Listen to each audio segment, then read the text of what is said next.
Next up, ladies and gentlemen, the welterweights. Please welcome to the blue corner, Rich Patishnock.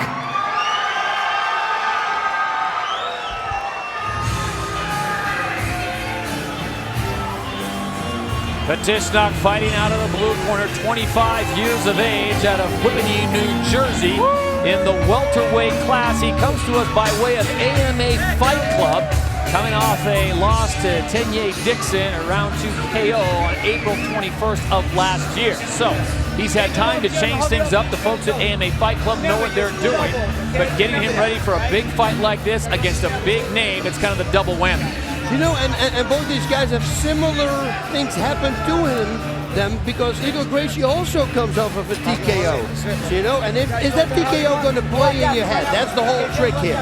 You know, some guys, it can ruin their careers because they're going to get really afraid to get hit again, and it's going to be totally shutting them down. But it can also work for you, and you start really focusing on striking, and you improve dramatically there, start using hand movement.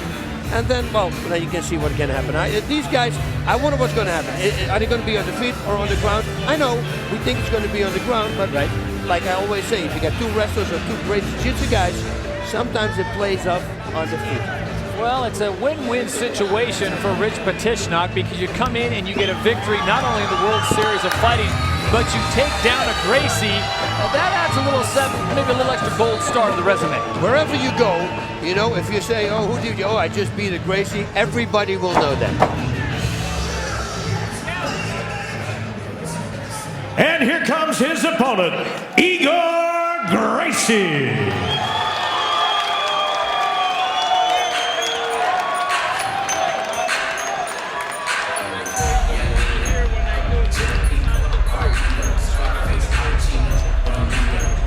33-year-old Igor Gracie, a black belt in Brazilian Jiu-Jitsu, fighting out of New York via Rio de Janeiro, Brazil. Team Renzo Gracie. Now, he is the son of Rolls Gracie, and his brother is Rolls Gracie Jr. But he's also, as you said, boss, coming off a loss to Junghwa Cha, a third-round TKO back in August of last year. That's it. And it's all about how you deal with that. Because a lot of people, as I mentioned before, they can't overcome that. Now, it all depends how it was. If it was total domination and he just got crushed. But from what I believe, he just tore his opponent up, threw all kinds of submissions, but the guy survived, and then he ran out of gas. And that's when his opponent took over. So knowing that going into this fight, you better believe he did some crazy hill sprints on a treadmill machine. I would do it. It was my favorite exercise, and it always helped me tremendously.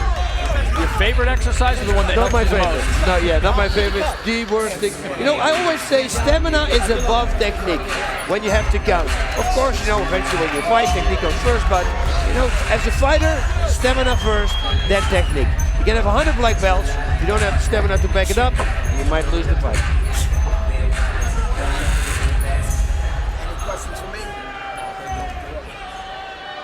We take a look at the tail of the tape for this welterweight bout scheduled for 3. Gracie checks in at 33 years of age, 5'10", 173 pounds. And Rich Patishnock, 25'5", 5'9", and an even 170 pounds. As we said it inside the cage, and Tim Hughes.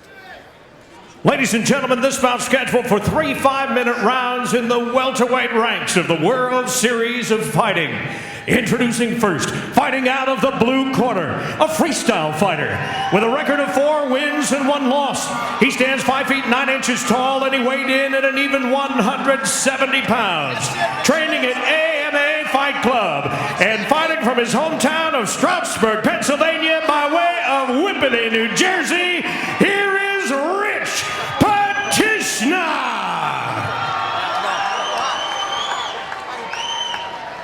His opponent tonight fighting from the red side of the cage. One of the storied names in all of fighting. This Brazilian Jiu-Jitsu artist comes to us with a professional record of 5 wins and 3 losses.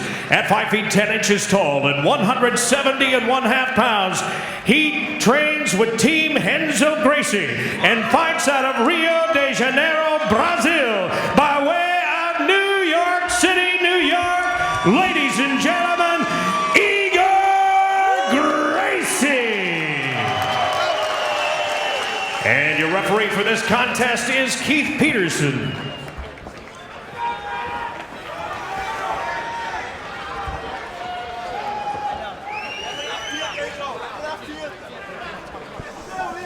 So here we go, 3 rounds scheduled in the welterweight division. Rich Patishnock taking on Igor Gracie. Sir, are you ready? Sir, are you ready? Fight!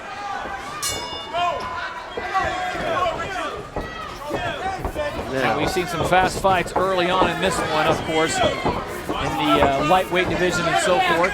Featherweights go quick. What do you see this one? Do you think it's going to be more of a, well, forget that, feeling out period's gone? Patishnock wanted to keep it striking, but then close the distance too fast. Right away, Gracie is going for a takedown. Can he get it though? Looks like he's got it. He is going to scoop it. He still has his back there against the wall. He can use the wall walk, Patishnock, to see if he can get back up on his feet. I don't think this is a great position. Almost went to the mount position there. It's not a great position for him. He has to watch out there.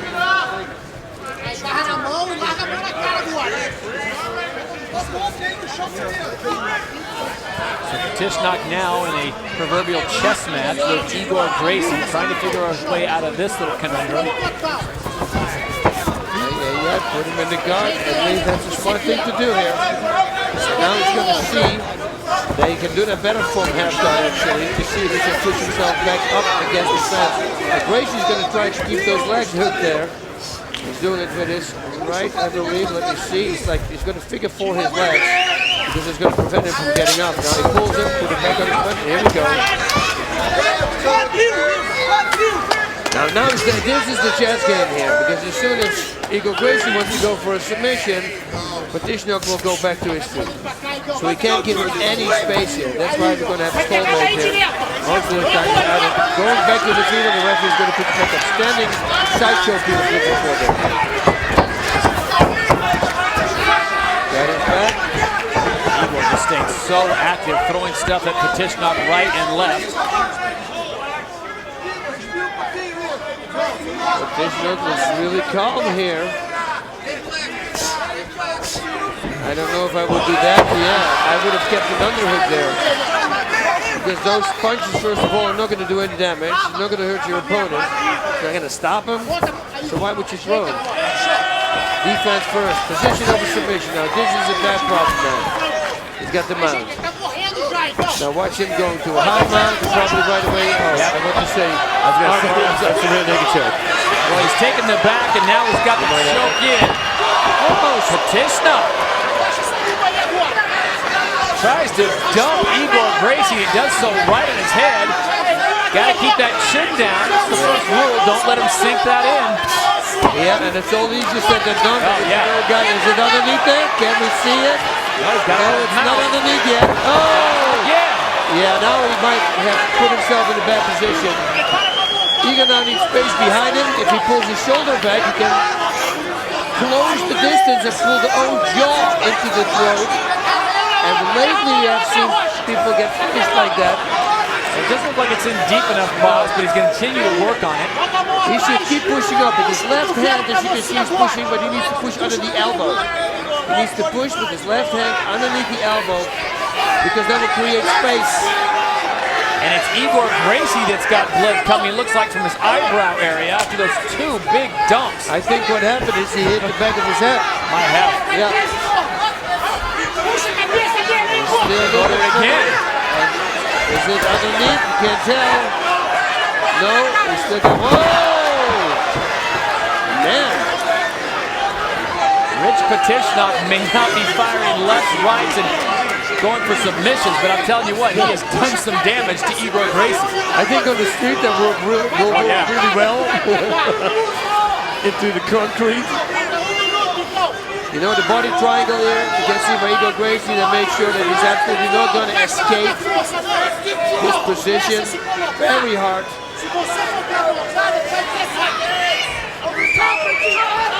Well, he's got to do something. Stretching him out. Really stretching him out. That great takedown defense is constantly pushing those elbows up, as you can see.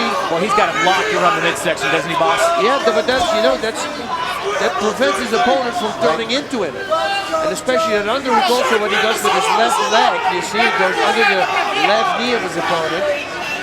That's going to stop him from turning into it. Rich Patishnock has done some damage. He has been the recipient of really the will of Igor Gracie, but as we come under 15 seconds, it looks like Patishnock may survive to see round 2. And if he does, Gracie is going to have a lot of lackadaisy in his legs and in his arms. It's going to slow him down in footwork, in standing, and everything. And another big shot, and Gracie immediately grabs the right shoulder. He is in some serious pain. Gracie landed on his collarbone. He might have broken his collarbone. But you see how he walks? You see, that means his legs are filled with lactic acid. That's locking up that body triangle, like constant pressure in there. You pump all that blood in there.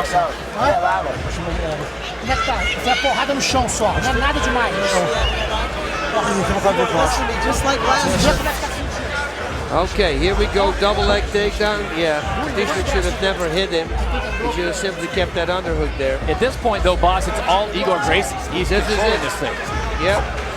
Now he's going to drop him, but look, he got him, and he sacrifices, lands him on his stop, and I think that bounced Igor's head into the skull, into the back of the skull of his opponent, Patishnock. Oh, look at that. And they caught him. 3 times he went with that move. Here it was towards the end. Oh yeah, he landed on his shoulder, and we've seen this before. Yeah. Igor Gracie, I believe it was. He got knocked out, but he also dislocated his shoulder. The doctor's in there taking a look at it. Yeah, he can still move it. That means it's not broken. I know that because I had mine broke one time. No, I think it's over. And that's it. Yep. The doctor has spoken. He says there's no reason for that young man to do any more damage. He wanted to go, but the doctor, overriding the welfare and health of Igor Gracie, has put a stop to this one. Yep. I'll tell you what, Igor Gracie dominated about 90% of that fight. This coming the last 5 seconds. Boom! Yeah, he lands. That's a weird landing, you know, and we've seen it. If something dislocates there, it's hard to fight. And once that happens, you know, it starts getting in your head, and it will stop everything. It stops you from attacking. You start thinking, you know, you make that spot where it's hurt, you make it a target. Yeah. Ladies and gentlemen, this one comes to an end in between the first and second round with a doctor's stoppage and is officially ruled a technical knockout. For your winner, Rich Patishnock!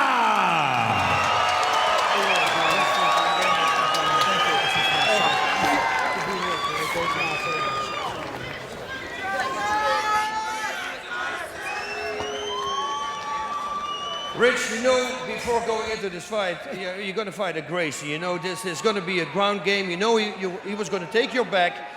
Obviously, this was something you worked on. It was nothing I worked on. I always thought about doing something like that if somebody took my back, or I just went with my instinct. I got too close. I actually got off my game plan, and that's what ended up happening.